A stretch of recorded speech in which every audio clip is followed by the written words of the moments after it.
Salam dua jari. Ada hal yang menggelitik dalam pikiran saya mendekati pemilihan yang akan digelar beberapa hari lagi. Ini adalah contoh kartu suara yang menjadi akal pikiran kami. Contoh kartu suara ini dibuat dan ini perlu diwaspadai. Kecurangan itu bisa berjalan dalam pelaksanaan pemilihan ini ada di tingkat KPPS. Ini hal-hal yang perlu kami sampaikan, yang menjadi pemikiran saya menjadi terganggu dalam persoalan ini. Yang pertama, seluruh kartu suara itu harus ditandatangani oleh KPPS. Maka kartu suara itu pertama akan dapatkan dari KPU seperti ini, yang sudah terlipat. Nah, begitu terlipat, kartu suara ini akan diisi. Provinsi Jawa Tengah, Kota Tegal, Kecamatan Tegal Timur, Kelurahan Panggung,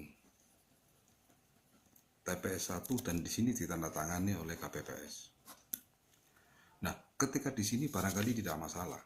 Tapi bagaimana kalau surat suaranya itu ditandatangani oleh KPPS dengan posisi semacam ini?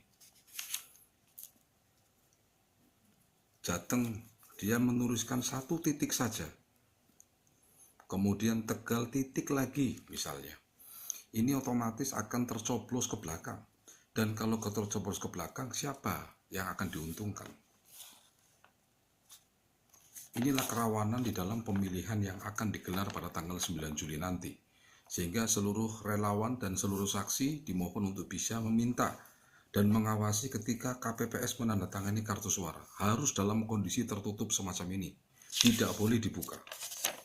Kalau dibuka, maka akan tercobloslah. KPPS bisa bermain untuk mencoblos katakanlah Tegal. Dia akan coblos seperti ini saja. Maka surat suara ini akan tercoblos di pasangan nomor urut 1. Nah, ketika surat suara tercoblos di pasangan urut nomor 1, dan kebetulan kartu suara diterima oleh pemilih yang mendukung nomor 1, maka akan ada 2 coblosan dan itu dianggap sah. Bagaimana ceritanya kalau kemudian KPPS sudah sengaja menuliskan di sini,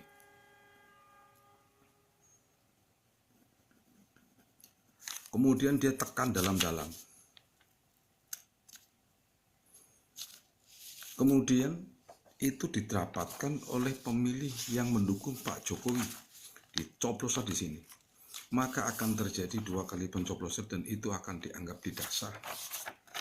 Ini jelas sekali kerawanan yang perlu diwaspadai oleh seluruh saksi dan seluruh tim untuk turun mengawasi saat pelaksanaan perhitungan.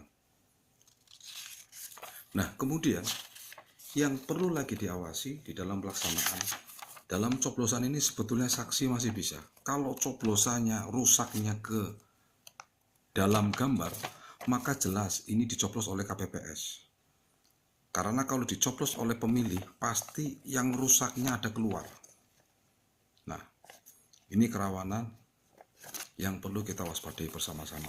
Sehingga prinsip di dalam pelaksanaan pemilihan nanti, tanda tangani KPPS itu harus diawasi, dan saksi untuk meminta KPPS menandatangani dengan hati-hati dan tidak dibubui tanda titik atau tanda hal-hal lainnya yang bisa memberikan kemungkinan kartu suara itu akan tercoblos dan itu yang diuntungkan adalah pasangan nomor 1. Terima kasih, itu saja keresahan saya, dan mari kita awasi pelaksanaan pemilihan ini dan insya Allah Jokowi menang. Salam dua jari.